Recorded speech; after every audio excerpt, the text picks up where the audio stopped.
sa inyong lahat. Kami po ay narito upang irepresenta ang aming ginawang paligtasan. Tunghayan po natin. Mga mahal kong kaklase, kami ay pakinggan. Tenga at mga mata ninyo'y aming kailangan. Sa paksa namin, tiyak kayo'y malilibang. Kaibigan o magulang, sino ang mas maaasahan? Ating salubungin ang masigabong palakpakan, ang mga makata na ating makakapanayam. Kaibigan, unay gusto kong bumati sa mga tagapakinig na isang magandang hapon. At sana ako'y inyong subaybayan sa aking hinaharap na hamon. Ako ay naniniwala na ang kaibigan ang mas dapat asahan, sapagkat ang kaibigan ay parang isang kapatid sa buhay na ika'y sasamahan. Sira ang tuktok mo man, sila ay palaging nandyan.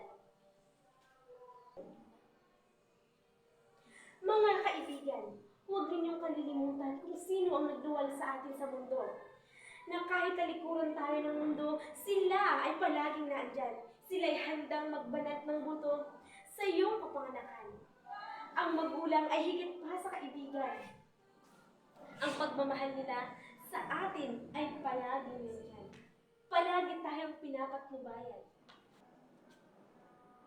Dalawang bibig ay nagpapagilas sa kanilang pambihirang talento. Paniniwala nila na parating ba sa inyo? Mga madlang nakikinig, pakiusap ko sa inyo. Naway kasama namin kayo sa buong diskurso. Ang mga mag-aaral na kanilang binibigyan ay itaga ninyo sa bato. Kaganingitik man ay sa tingin sa iyong sarili. Sa mata ng kaibigan, ikay bagay na di mabibili. Ang isang kaibigan ay parang pader na iyong nasasandalan sa mga oras ng kagipitan at kalungkutan. Kaya huwag mong atubili sa iyong kaibigan pagkat kamay nila ay laging nandyan.